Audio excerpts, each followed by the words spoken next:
Senhoras e senhores, estamos aqui novamente no nosso podcast Estudo em Foco. Tenho a honra hoje de trazer aqui uma pessoa que eu já tive a oportunidade de assistir uma entrevista dela e eu me empolguei nessa entrevista e eu achei fundamental trazer aqui a minha estimada amiga Pamela Santana. Tá? Que Seja bem-vinda, bom, viu? que prazer, prazer imenso estar Tá. aqui.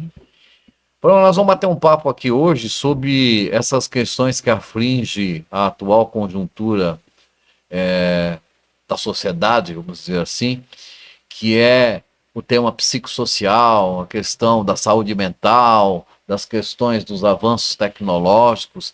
E eu tenho observado, e não é que eu faço uma crítica, mas eu escrevi um livro sobre as questões da NR1, que todo mundo está falando, mas a NR1 é a norma do psicossocial. Não, a NR1 não tem nada a ver com a questão. A NR1 é apenas uma norma do Ministério do Trabalho que chama atenção hoje ao fato de que as pessoas, e os gestores em especial, possam comprovar de que eles têm uma gestão adequada no que se refere às questões da saúde mental, da questão do canal de denúncia, das questões que envolvem o assédio moral, sexual. E eu, dentro de uma entrevista que eu vi você é a pessoa adequada para falar sobre esse tema. Né? Ai, que bom. Então, eu queria abordar com você, inicialmente, o fato de que há uma preocupação muito grande hoje, eu vejo isso, tanto é que internacionalmente, né, as pessoas falam isso constantemente, das pessoas terem esse acesso assim, vamos dizer assim, absurdo, de imaginar que o acesso à rede social ele vem a resolver todos os problemas da vida dele. E não é, né?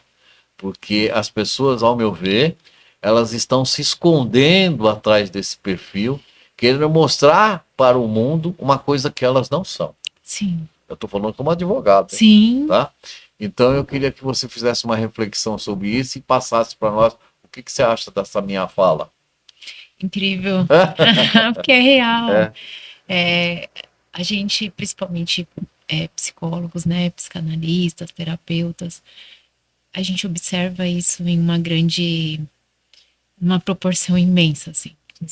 É, eu falo que antigamente, quando a gente estava triste, aí as pessoas iam recorrer à bebida, ao álcool, a drogas, pornografia. Hoje existe um vício muito maior e como ninguém percebe, o dano não é tão rápido, ele se tornou compulsivo, é descontrolado, mas é sutil. Porque as pessoas já acordam com o celular na mão, elas dormem com o celular, elas vão ao banheiro, se alimentam, tudo o tempo todo é o celular. E é muito tentar preencher um vazio. Né? Eu preciso provar que sou importante. Se eu comprei uma roupa, eu preciso mostrar que eu comprei essa roupa. Se eu tô comendo, eu preciso mostrar que eu tô comendo. Eu preciso fazer check-in, eu preciso o tempo todo ser visto. E isso só revela o tamanho desse vazio. Só que como não é igual a droga, que é tão veloz, né? Se a pessoa começa a usar droga essa semana, na próxima semana ela já tem danos irreparáveis às vezes, né? Mas o celular não. O celular demora. Então, hoje em dia, até que é uma coisa absurda, é dizer que faz terapia pelo GPT. é, Tudo é o celular. sim. Então, tudo que eu preciso, eu tenho na minha mão. Só que nem tudo que é informação importante está ali. E você fica anestesiando, né? As pessoas estão anestesiando muita coisa. E acho que hoje em dia começou a ser tão fácil acesso que tudo virou muito descartável, tá tudo muito intolerante, sem paciência, porque é tudo muito rápido. Sim. Você sabe de uma coisa? Eu moro no litoral de São Paulo, né? E lá na minha sala de. Quando a pessoa chega em casa, tem uma placa lá dizendo aqui não tem internet, conversa entre si. Eu vou tirar uma foto e mandar depois para você. Mande. Aqui não tem internet, conversa entre si. Porque eu acho que é tão deselegante a pessoa chegar na sua casa e falar assim, você pode me dar como é que chama, a senha do acesso aqui? Aí você fala assim, você veio me visitar ou você veio conversar? Então as pessoas, elas não têm a predisposição de abrir um diálogo, né? As pessoas já vão no automático. Né? Uhum. E isso afeta as crianças. Eu tenho alguns amigos que muitas vezes nós vamos fazer algum tipo de encontro e a criança chora e eles dão um celular para a criança, Sim. né? É coisa absurda, não? Eu tenho uns 4 anos pra cá que eu vim mudando meu comportamento em relação a quem eu falo, escolha quem sentar, com quem sentar à mesa. É, Porque isso que a gente está fazendo aqui é uma coisa que é comum e as pessoas fariam antes, sim, né? Era, vamos tomar um café para a gente poder conversar sim, da é, gente. Mas isso não existe mais. É uma necessidade de sentar, fazer o check-in, mostrar que está no lugar e tá conversando e espera só um minutinho. Espera só um minutinho. Não, eu vou só. Enquanto eu vou postar aqui, vai falando do que eu tô ouvindo. E eu mudei muito meu posicionamento. Eu não mais dedico meu tempo a uma mesa que eu não sou importante. eu acho assim, fica às vezes até meio constrangedor, né? Você Muito. tá conversando e a pessoa tá, né? Você fala, bom, ele sabe que ele tá me ouvindo? Ele fala, você E pode não falar que eu tô te está. E ouvindo, né? não, e não está. Porque existe, está ouvindo, né? É, Não está escutando. é, Então, para você conseguir escutar uma pessoa, você precisa estar inteiro ali, você precisa estar entregue. E hoje não tem mais isso. Eu fico preocupada de como vai ser as próximas gerações, sim. porque as crianças, elas saíram da mamadeira e foram pro celular. Então, sai do seio da mãe, vai para mamadeira, sai da mamadeira, vai para chupeta, né? Seria assim. Sim. E aí aos poucos você ia tirando. Hoje não. Uma criança de 6 meses, ela tem um celular na mão. É. E é um estímulo muito forte de dopamina, de anestésico ali, né? Sim. Como que essa criança vai aprender a lidar com as frustrações? Eu não sei, eu não sou nenhum especialista, né? Mas já me disseram, né, que às vezes quando você está na sua residência, um pouquinho antes de você tentar pegar no sono, não fique tanto tempo vidrado no celular, porque o azulzinho da tela vai comer comer seu tempo, né? Exatamente. E eu sei que você tem uma experiência muito grande, você atende aí na sua clínica algumas pessoas ligadas com esse, não vou dizer para você que é o meu inconformismo, mas é a realidade. O que chegam hoje ao seu conhecimento e essa sua experiência?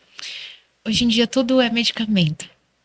Então tem um medicamento para dormir, um para acordar, um para ficar agitado, um para acalmar. É, E exatamente isso que você falou, o sono, ele é de extrema importância. Ele é onde você descansa, onde você reestrutura, onde você aprende. Ele é tudo. Mas como você desliga para esse sono, para ter esse repouso, se você está o tempo todo se enchendo de informação? Nessa claridade que realmente a gente precisa apagar, o cérebro precisa desse escurinho, é necessário. Como você vai para esse lugar se você nunca se permitir? E afeta totalmente no aprendizado, no cognitivo, na coordenação. Eu falo assim, eu sou professora de educação física também, né? Trabalho legal. com musculação. E a musculação, ela atua diretamente nessa qualidade de vida, nessa longevidade de vida. Mas até na academia, ninguém está lá. Ninguém está lá. Ninguém está no treino, ninguém está no exercício, no movimento. As pessoas estão totalmente. Eu vi um vídeo que é até engraçado. E é um monte de gente com um celularzinho na mão e todo mundo andando e ia caindo num buraco. E literalmente, quando você entra num ambiente, se você entrar num shopping, se você dá uma pausa assim, você observar, ninguém tá ali. Você já viu, já observou isso? Não sei se você teve a curiosidade de perceber isso. Eu sou muito curioso para isso. No cinema, o povo está olhando No, no no cinema, celular. no celular, uma peça, as pessoas, pô, o cara tá lá se matando. O E é cara, né? tão Não antiético, é? né? Ainda É, mais no cinema. Eu fui esses dias aí, várias luzinhas, não é? claridade. Não é? Como que pode? Também não sei. Eu te juro. Não, não está presente. É, As pessoas, eu fico pensando assim, mesmo, eu sou muito intensa. Eu gosto de viver o agora. Eu gosto disso, eu gosto de sentir a vida. E eu tenho essa necessidade. E hoje eu me deparo com 38 anos e parece que ontem eu tinha 18. E eu fico pensando, essas pessoas estão sentindo a vida?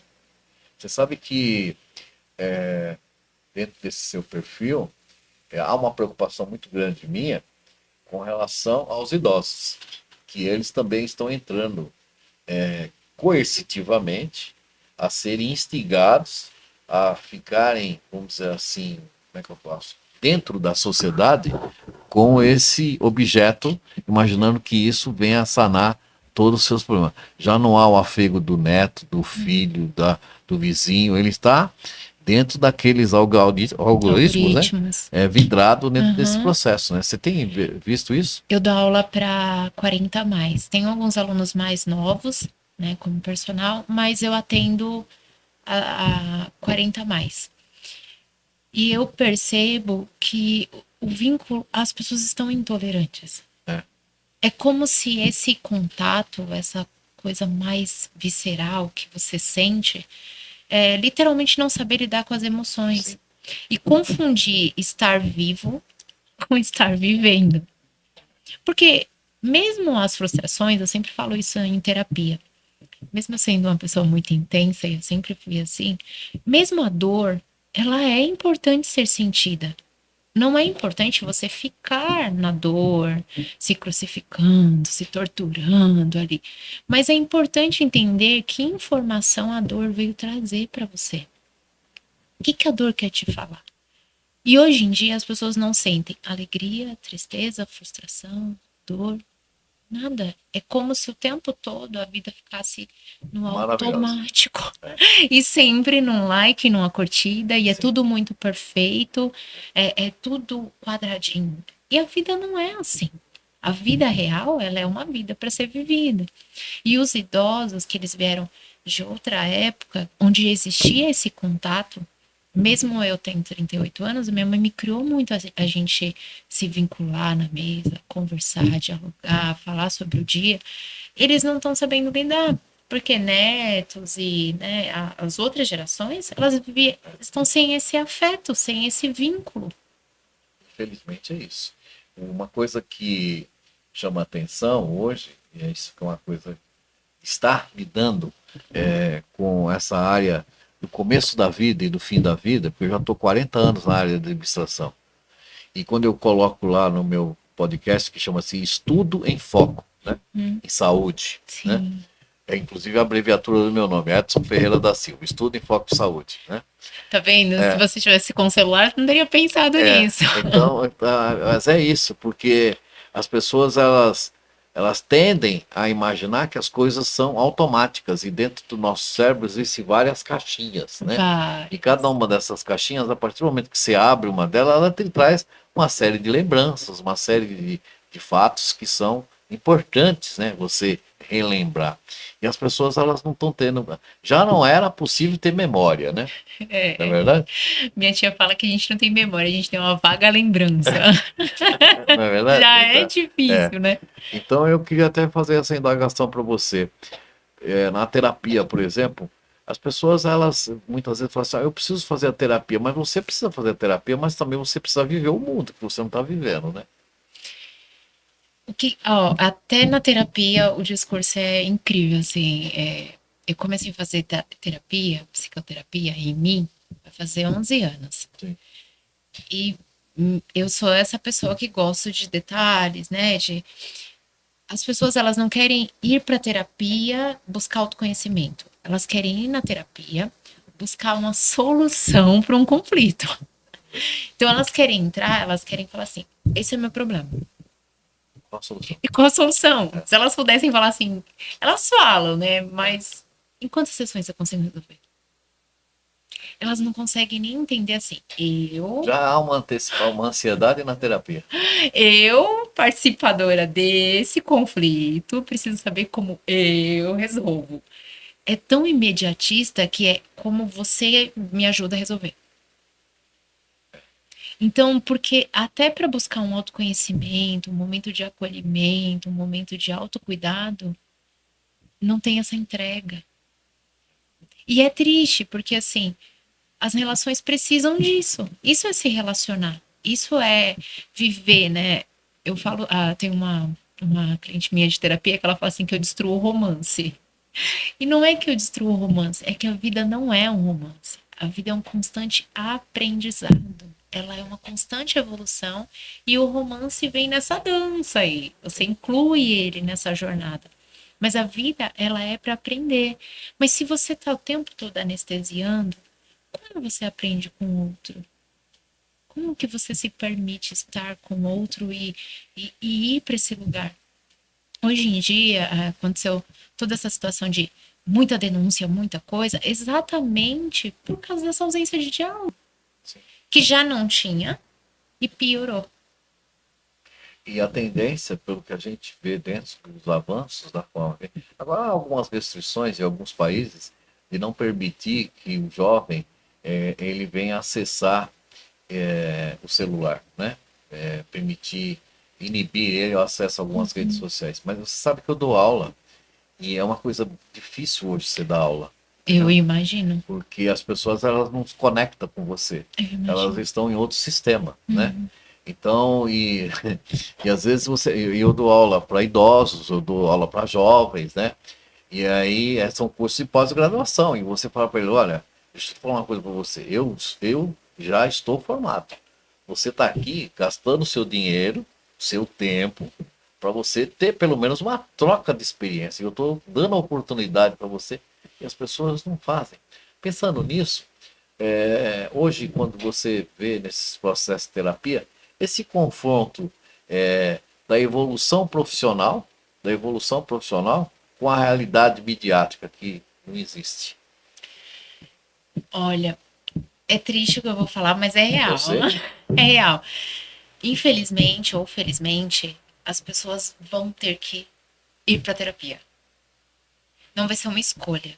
Porque antigamente você conseguia anestesiar maior o conflito porque você tinha relações humanas. Então o caos não era tão grande. Hoje em dia, como é tudo muito anestesiado, vai chegar uma hora que vai explodir. Então a quantidade de burnout aumentou muito. Violência doméstica aumentou muito. A quantidade de divórcios, de tudo aumentou, porque não tem diálogo. E as pessoas agem no celular como se fosse uma vitrine. O celular, ele virou uma vitrine. É como se você, eu quero comprar essa pessoa, ou eu quero ver esse carro, tudo ficou no celular. Então as pessoas têm um mundo fictício. Os jovens acham que tudo é muito rápido, porque no celular você registra o início do processo, o meio e finalização. Não tem um tempo, De maturação até não nada. tem. Eu falo, hoje eu atuo na área, mas foram anos estudando. Só que a rede social, ela não registra isso. Então as pessoas, elas têm só o início, o meio e já tudo pronto. Então isso gera ainda mais frustração, comparação, competitividade. E se a pessoa não tem uma maturidade emocional, infelizmente isso vai gerar nela angústia, depressão, ansiedade, compulsão. Sim. Uma das coisas que a gente tem uma dificuldade muito grande hoje é a questão, vamos dizer assim, já constatado, né, dessa interligação, dessa convivência entre modelos de gerações, a geração Y, X, Y, etc. E Agora é tal. Z, né? É, e a gente enfrenta hoje, em algumas situações empresariais, que o jovem ele não tem muita paciência para ficar muito tempo no vínculo, não. Ele quer ir embora rapidinho, ele não suporta chefe, ele não gosta de receber ordem, né? Então isso vem afetando também nas relações de vínculo empregatício, né? Mas eu, pensando nisso, eu queria imaginar, se você tem essa ideia hoje, do vínculo hoje do pai, da mãe e do jovem, né? Porque Você falou sobre o jovem não saber lidar com hierarquia profissional, né? Mas essa falta de não saber lidar com hierarquia profissional começa dentro de casa. por isso, né? Quando você não consegue ter um vínculo com a primeira hierarquia, honrar pai e mãe, entender que ele tem uma voz de Por isso que eu te autoridade, falei. como você vai lidar com uma pessoa te ordenando alguma coisa? Já não existe, né? Você sabe que a gente vê, às vezes, nos vídeos, vê em algumas performances, de que o pai ou a mãe chama o cidadão para ele vir almoçar ou para ele vir fazer refeição e não se falam, né? E nem se chama, fala, desce para comer, não, fala pro Não. celular, manda o WhatsApp para ele, né?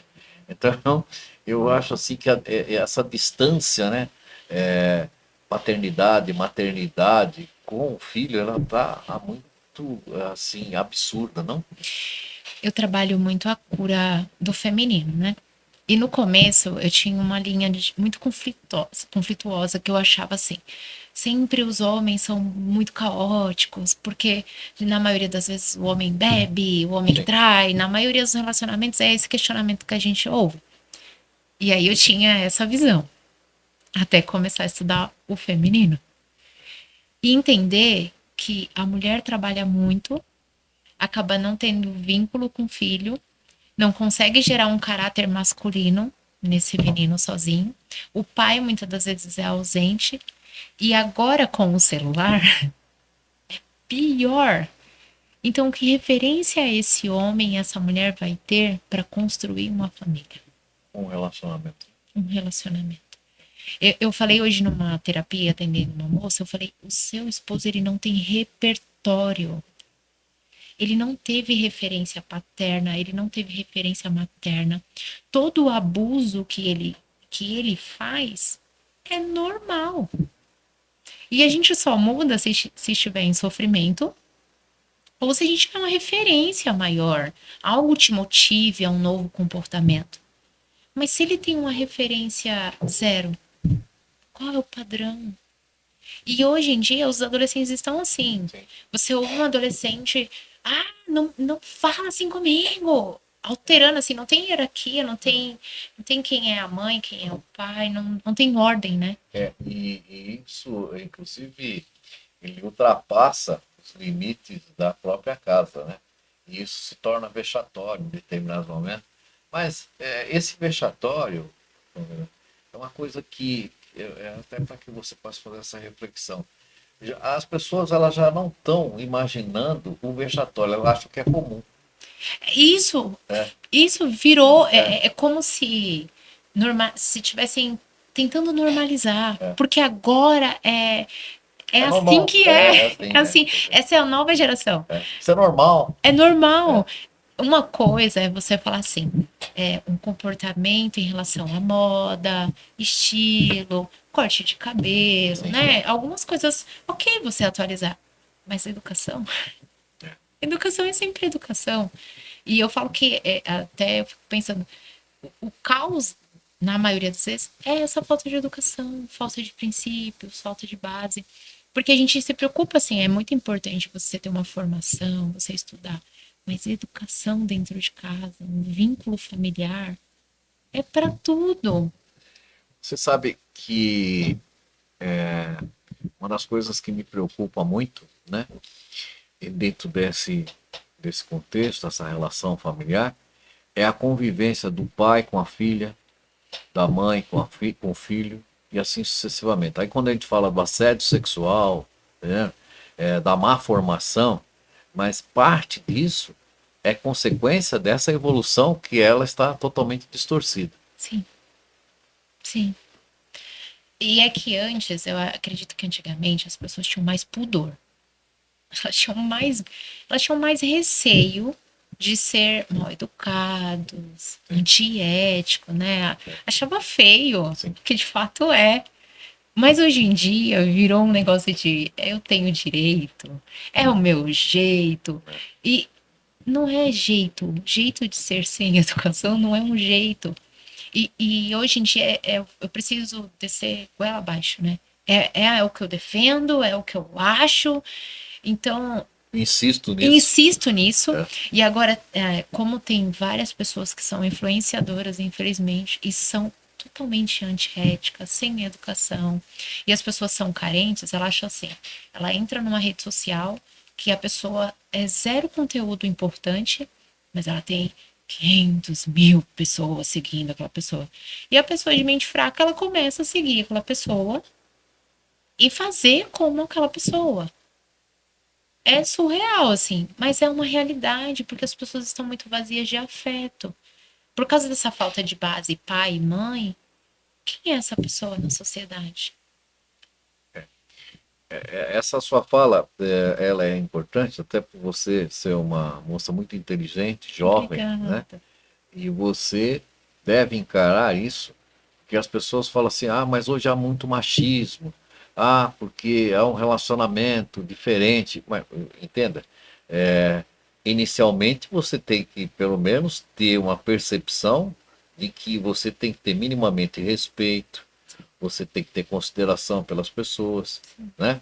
Ter pelo menos a visão de que quando você chegou aqui, esse mundo ele já era complicado, né? Não Sim. queira complicar Já mais do que já existia é. um mundo, Não é? né? É, não é isso? A gente apresentou um trabalho na faculdade, um dos grupos apresentaram sobre o feminicídio. E eu achei muito legal, porque eu sempre defendo isso e é muito legal quando você observa outras pessoas com a mesma ideologia que você. E eles falaram muito sobre isso. Eu não acho, né, não tenho um número para falar sim, eu tenho certeza, mas o feminicídio ele não começou agora, mas ele piorou.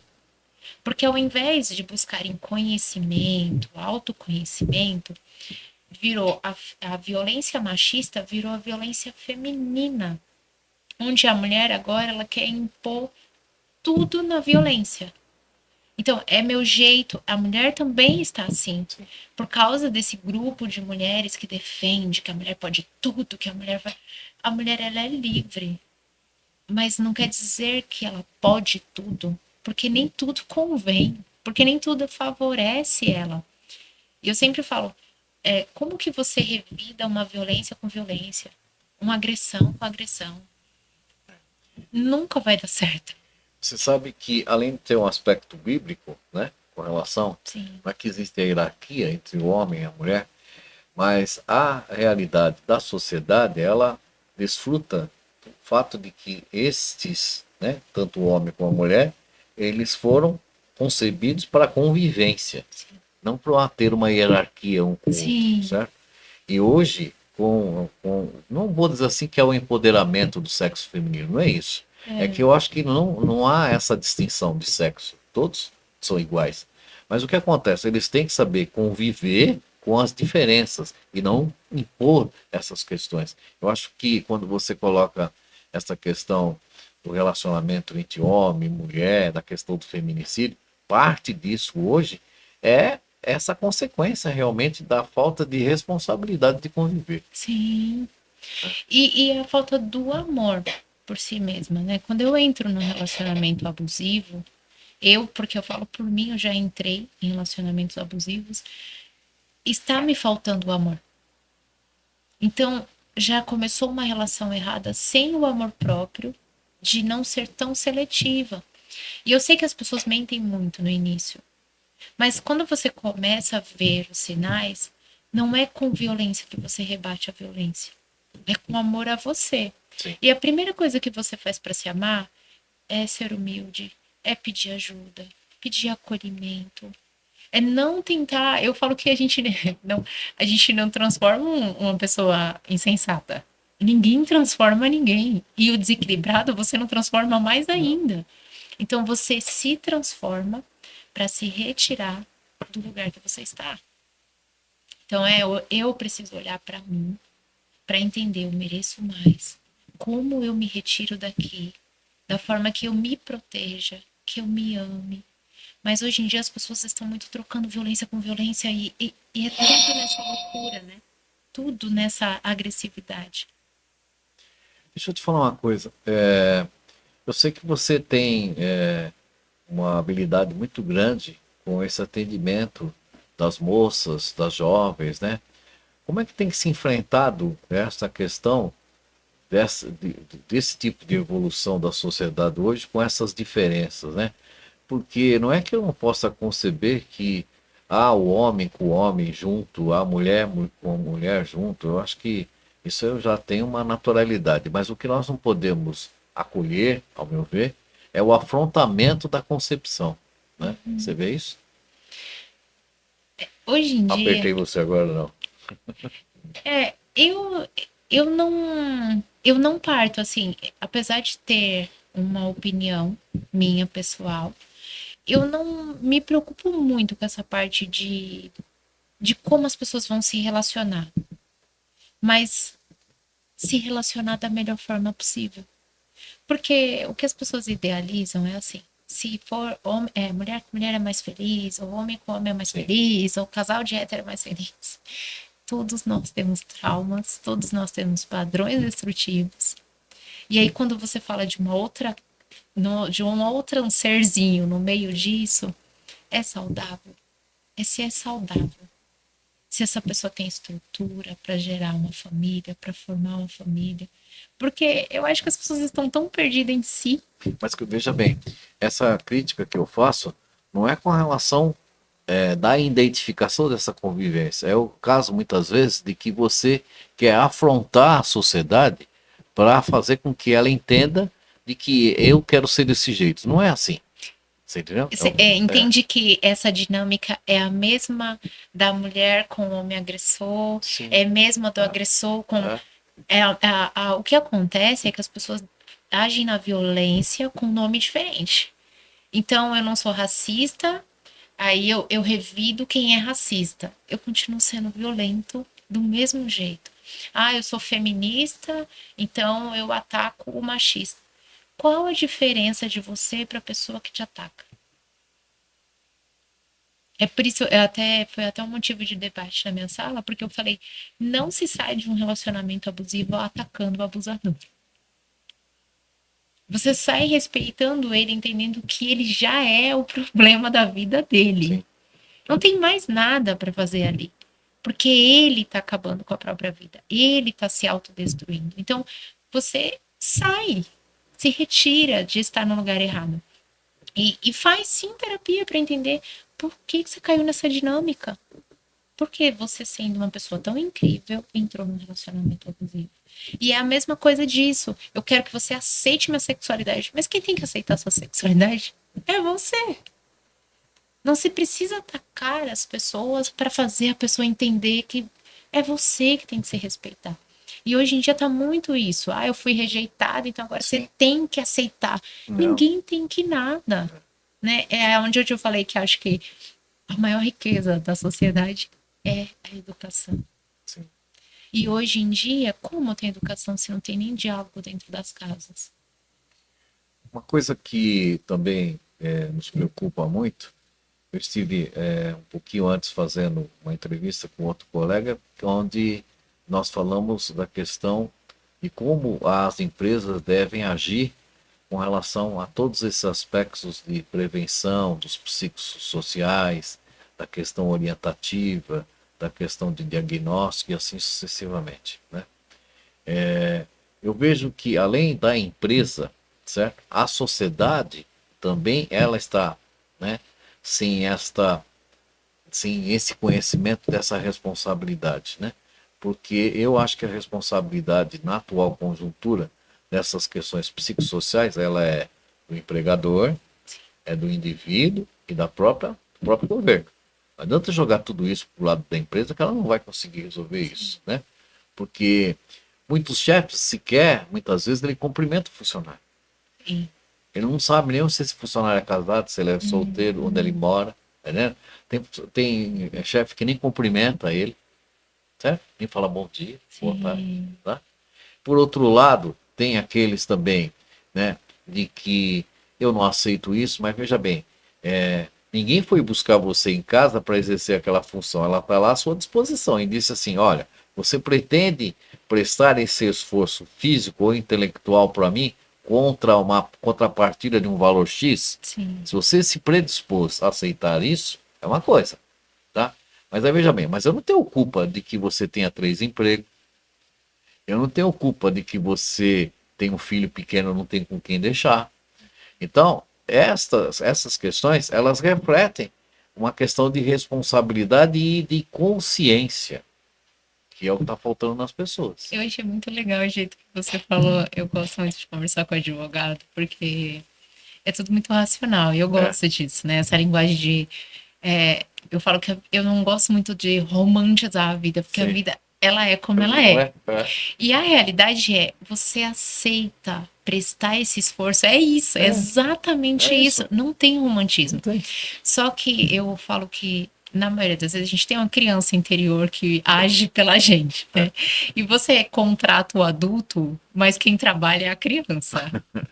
Então, a É, pessoa, ela fecha um contrato com você, sabendo de todas as condições. sim, Daqui um pouco, ela já desconversou de tudo que foi sim, acordado. sim. Porque não é um conflito Não. do contratante. Só que eu acho que, assim, futuramente, se eu tivesse colaboradores agora, eu acho que eu já ia fazer um contrato com a terapia. Porque o que vai acontecer? Essa pessoa que você contratou, que tem 2, 3 empregos e tudo mais, ela vai ter um burnout. Vai. E aí Mas é uma consequência. você vai ficar sem o colaborador, vai ter que pagar e vai ter que contratar outro para pôr no lugar. Sim. Então você imagina, apesar da empresa não gostar dessa dinâmica de ter que, né, colocar a terapia como, eu acho que é a melhor coisa que a empresa pode fazer. Mas você sabe que tem uma outra realidade. É a realidade. Eu estou colocando a realidade do empregado e vou colocar a realidade do empregador. O empregador não tem que imaginar de que o psicólogo, o pessoal lá do recrutamento e seleção, tem um armário grande, tá? Você abre esse armário e lá tem o. Pô, eu quero aquele loirinho, eu quero aquele pequenininho, eu quero aquele mais forte, eu acho que esse aqui é mais. Não, não tem, tá entendendo? É o processo de recrutamento. Eu estou recrutando essa mão de obra e Sim, nós vamos ver quais são as habilidades dessas sim, pessoas. Essas habilidades podem ser constatadas em curto período, que ele não tem muita paciência, né? Ou ele é muito quieto, ou ele é extrovertido. Você vai ter que se adaptar.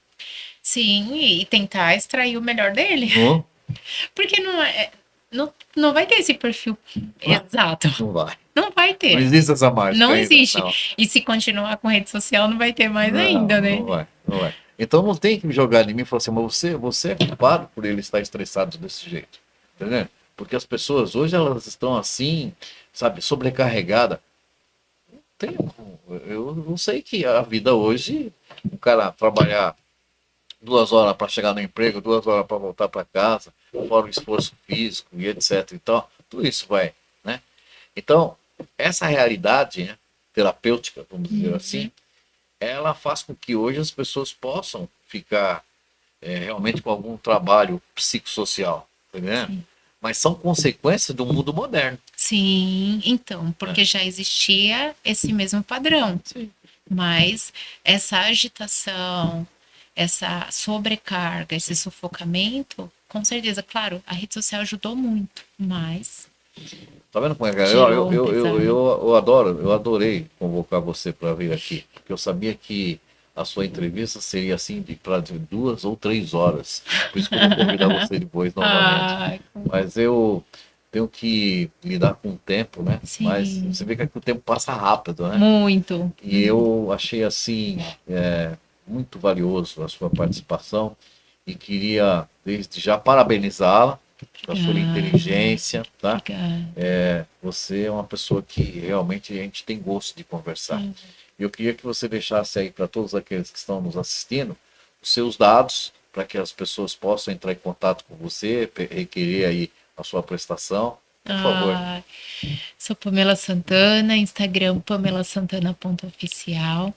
YouTube é novo, agora eu vou começar Ah, a legal. movimentar. Vai ser Cura em Movimento. É uma página que vai falar sobre corpo, mente, alma e espírito. E para quem quiser terapia online ou presencial, constelação, mentoria de corpo e mente, é 911 98405 1465. Eu tenho certeza que logo, logo ela também vai estar com um podcast aqui para poder Ah! fazer isso daí. Pessoal, um grande abraço a todos. Contamos aí com a participação da minha grande amiga Pamela, né? Eu passei 2 horas para treinar esse nome hoje, sabia? Eu falei Pamela, porque eu Sério? confundia. Eu falava Juliana, não é Pamela. Porque eu confundi no dia que a Juliana esteve aqui. Eu falei assim, não, não é a Juliana, é a Pamela. Então hoje eu guardei. Aí quando eu pedi pro pessoal da arte fazer o impresso, você ficou charmosa aqui, Eu maravilhosa, né? amei, ficou Aí lindo. eu falei assim, bom, hoje eu guardo o nome dela, é Pamela. Então, muito obrigado, Pamela. Um grande Eu abraço a que todos, tá? agradeço. E Estamos aqui sempre à disposição de todos. Vamos aguardar mais o nosso próximo podcast. Grande abraço a todos.